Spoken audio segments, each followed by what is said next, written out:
This is Curious Minnesota, a Star Tribune project that sends staff from the state's largest newsroom hunting for the answers to great questions we receive from you, our readers. We're here to answer everything you want to know about the state's people, places, and culture. Welcome to Curious Minnesota. I'm your host, Eric Roper. Have you ever wondered what happens after you flush a toilet? Where does all that dirty water go? I know, it's kind of a gross topic, but daily life in our region would literally grind to a halt without the complex web of pipes and treatment plants that purify our poop. And it's pretty complicated stuff, actually. Yet we get to take this process for granted every day simply because it works. Our sewage isn't spilling into lakes and rivers, which still happens in some parts of the country. And the cost per resident to maintain and operate all this wastewater infrastructure is pretty modest compared with other places. One of my favorite things to write about as a reporter are all the hidden systems that make modern life possible. So it's no surprise that I get very excited whenever I get to write about wastewater. That's why today it's a special episode of the podcast. We're devoting the whole show to this smelly topic, and it's just me talking about all the things I've learned about wastewater in my years covering this for the Star Tribune. Let's kick things off with a question we received in January from David Piper. I live in South Minneapolis, so I'm just curious about what happens when you take a shower, go to the bathroom. Where does it all go? Does it end up in the Mississippi or some other space? And in what kind of condition is it in when it enters the next body of water, if indeed it ever does?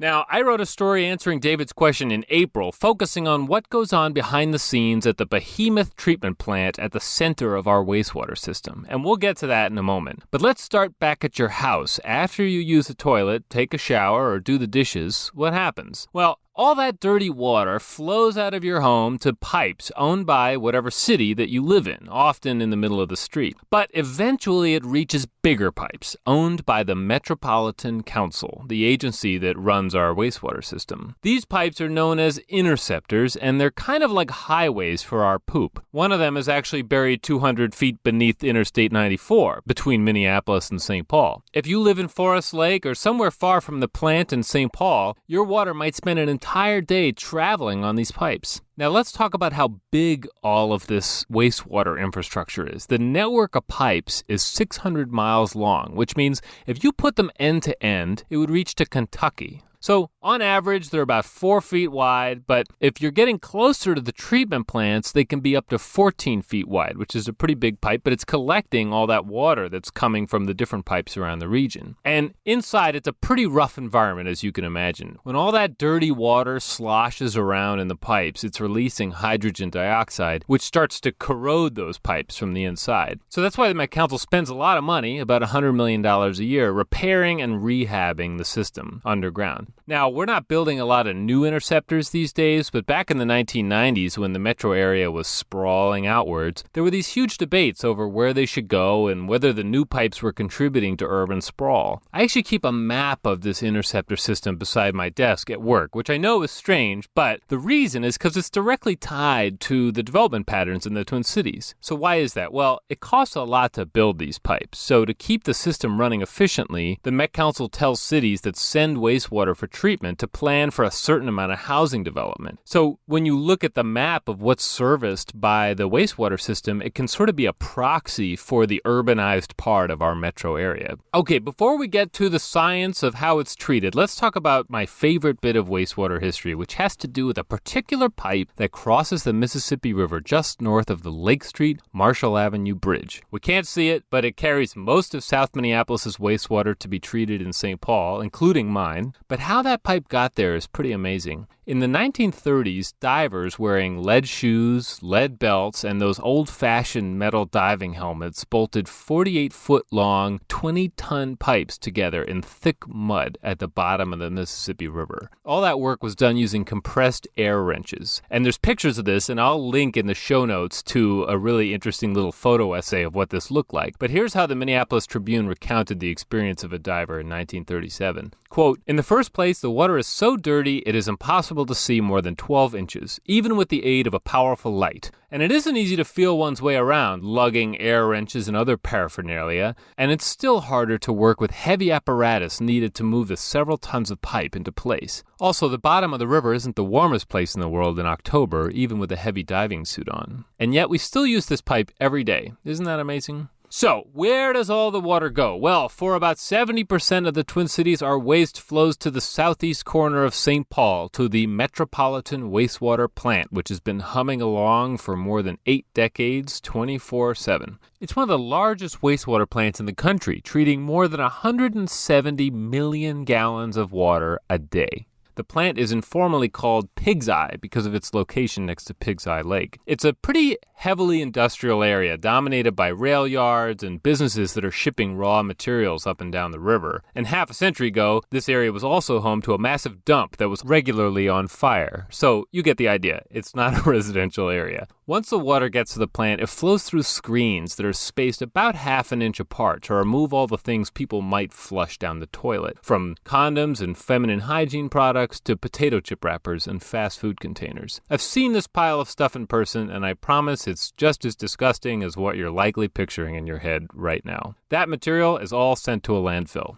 Okay, now what happens to the dirty water? Well, first it sits for a while, literally. The first stage of purification at the treatment plant just uses gravity to naturally separate the heavy solid material, like human waste, from the water while it's sitting in holding tanks. In wastewater lingo, what sinks to the bottom is called sludge, and the fats and greases that float to the top are called scum. The sludge is dried out a bit using a centrifuge before it's sent to a giant building with 3 massive incinerators, which reduce it to ash in a giant fire which is 1,300 degrees. That ash is then landfilled down in Rosemount. Those massive incinerators, though, do more than just burn up our poop. They help generate power in the summertime, and they also heat the plant in the wintertime. Okay, so now we've got mildly dirty water. The big stuff is out of it, but it's still dirty, right? So here's where things get really scientific. Scientists and engineers at the Met Council clean up that water with the help of colonies of microorganisms that feast away at the pathogens and nutrients and organic material in the water. This is what happens naturally in rivers and streams, but at the plant, they're putting it into overdrive by pumping oxygen into special tanks and tweaking the environment to ensure that the right type of bugs are in there, like those that consume phosphorus. The microorganisms are constantly regenerating, and those that die off are sent to be incinerated along with the sludge. Pretty fascinating, right? So now this water is cleaner than the river it's entering, and that's where it goes. It goes into the Mississippi River,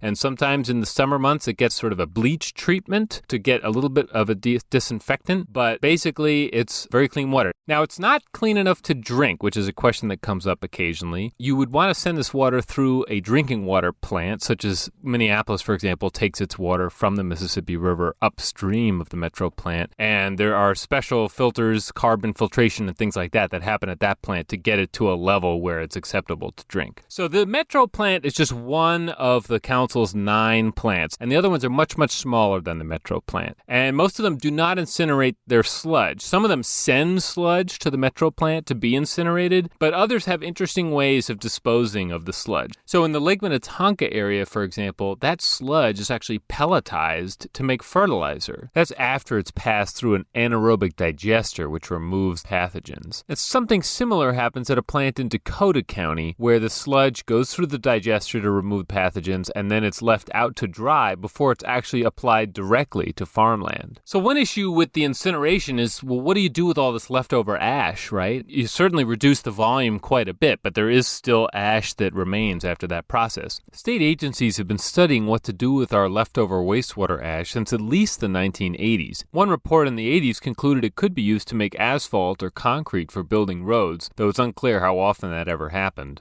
If you looked at our wastewater several decades ago, it would have had a much higher metal content because that was before tougher regulations on industrial waste. Now, here's one of my favorite wastewater anecdotes. In the 1980s, there was a Nevada-based company that wanted to mine our wastewater ash for gold and silver and other precious metals. So we paid them to take it away and shipped on a train more than 200,000 tons of wastewater ash to a former munitions depot in South Dakota. but then the company went bust. And then South Dakota, like state officials, were left trying to find a way to bury all of that Twin Cities wastewater ash. More recently, though, and I've written about this, researchers at the University of Minnesota have been sprinkling it onto fields to see if it can be effectively used as a fertilizer. Now, remember, it's not like that sludge that's being directly applied in Dakota County. This is just the ash at the end of the process. So they're doing studies to see, what kind of nutrients that adds to soil. The last fun fact I want to share about wastewater has to do with odors, which is a natural thing to discuss when we're talking about wastewater. Across the system, the Met Council occasionally has to release pressure from the pipes, and where they do that, they have these odor control units to help ensure that the air doesn't stink up all the neighborhoods. But to make sure that those are working correctly, they literally bag the air and send it to a facility in St. Paul where people who are trained in detecting smells sniff it using a special machine. I spoke to a Met Council staff member about this once, and she described the smells they don't want to see. Quote, what you're trying to avoid are the putrids and the vomit and the sewer and those types of things. That's when we know there's a problem. Okay, that's it. You made it through my ode to the wastewater system, which earns you a virtual gold star from me for being a truly curious listener of the podcast. Is there something else you'd like to learn about? Drop us a line at curious@startribune.com. Better yet, record the question using your smartphone and email it to curious@startribune.com. And if you know someone who you think might like this show, or maybe this episode in particular, please share it with them. We'd really appreciate it. I'd also appreciate any feedback you have about this episode or the show in general. You can send those to curious@startribune.com. Thanks so much. Thanks for listening to Curious Minnesota. We want to hear from you. Ask questions and read more stories online at startribune.com/curious. Our show is recorded at the Star Tribune's headquarters in beautiful downtown Minneapolis, and our music is produced by Matt Gilmer. If you like the show, please rate us on iTunes or leave a review. And until next time, stay curious.